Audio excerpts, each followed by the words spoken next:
And welcome back to Bioprocess Online Live. I am Matt Pillar, coming to you live from the icy shores of Lake Erie, Pennsylvania. And I'm thrilled to be kicking off our 2023 programming today with a conversation on IND prep and clinical hold avoidance. I thank you for joining us. And I'd also like to express sincere gratitude to Thermo Fisher Scientific for helping us make programming like this possible. So joining me today are a couple of veterans in the emerging biopharma regulatory space to whom I'm grateful for their willingness to come on and answer my questions and yours. Let me offer you a brief introduction. Joining us from an equally wet but likely warmer shore in Seattle is Helen Kim, VP of Regulatory Affairs at clinical stage Umoja Biopharma. Umoja is a company that's advancing a CAR T-cell therapy platform to treat solid tumors and hematologic malignancies. Umoja activated its first phase 1 trial last spring and is busy prepping for 2 more IND submissions this year and planning a couple more in 2024. Helen joined Umoja in 2020 after spending more than 20 years in regulatory affairs at companies like Juno Therapeutics and Dendreon. In those positions, Helen contributed to the clinical advance of Dendreon's Provenge, the first autologous cell therapy to receive FDA approval for advanced prostate cancer in 2010, and Juno's Breyanzi, now marketed by BMS, an autologous CAR T-cell therapy approved for advanced large B-cell lymphoma in 2021.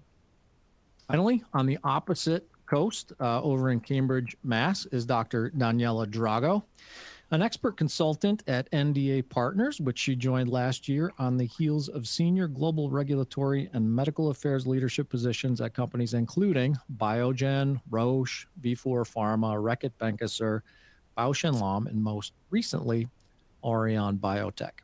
Dr. Drago is also an adjunct professor at UC San Francisco and the University of Basel's European Center of Pharmaceutical Medicine, and she serves on multiple regulatory affairs boards, including that of the American Society of Cell and Gene Therapy. If you're a subscriber, by the way, to my Business of Biotech podcast, you may recognize Daniela as my guest. She was on episode 85 with me, where we took a deep dive into regulatory harmonization efforts. If you haven't checked that out, please do check it out. Take a note, give it a listen. Daniela and Helen, thank you guys so much for joining us, and welcome. Thank you for having us. It's my pleasure, and I'm honored. As you guys know, today we're going to focus on the execution of a smooth investigational new drug application, and we're going to address some of the things that can go wrong in the process. We'll also discuss clinical holds, specifically how to avoid them, how to manage them if necessary, and questions for Daniela and Helen that I ask are going to kind of break the surface, but I'm encouraging you in the audience today to help us take the dialogue deeper by asking questions from the front lines. So without further ado, Daniela, I want to get started with you. You've worked in biopharma environments, large and small, as I ascertained, and now in your capacity as a consultant at NDA Partners, your exposure to biopharma regulatory engagements is as broad, I think, as anyone's that I know. So you're the perfect person to ask what you see as the most common pre-IND mistakes biopharmas are making. Thank you, Matt. In my experience, the most common mistake of new biotech companies is missing a pre-IND meeting with the agency. The pre-IND meeting is an opportunity to interact with the FDA before starting a clinical study in the US. In this meeting, a sponsor, a company, can receive insights and feedback regarding potential critical issues. And while companies are not required to have a pre-IND meeting, experts tend to strongly recommend it for multiple reasons. Besides being an opportunity to de-risk the IND application and avoid a clinical hold, pre-IND meeting can help reduce the time to market. For example, a pre-IND meeting can help identify and avoid unnecessary studies, ensure that the proposed studies are well defined, designed, and obtain the support of the agency for a proposed strategy, as well as starting to develop a relationship with the agency. in some situations, a pre-IND meeting is even more critical. For example, when a sponsor is new to drug development. Yeah. Yeah, missing a pre-IND, missing that opportunity. I mean, is it relatively common? Like, do people are they not aware that a pre-IND meeting is available to them? I think some organizations are trying to balance the time and effort that is needed to put together a pre-IND meeting, which is substantial, admittedly, and speed. And so that is when sometimes they miss that opportunity. But another common mistake that I also see some companies do is failing to make sure that the IND itself is well written and easy to understand. What I mean with that, leaving out pertinent data would make it difficult to determine the quality of the proposed studies. So it's something to avoid, as well as including massive amount of data and assuming that it is self-explanatory. That tends to slow down the review process.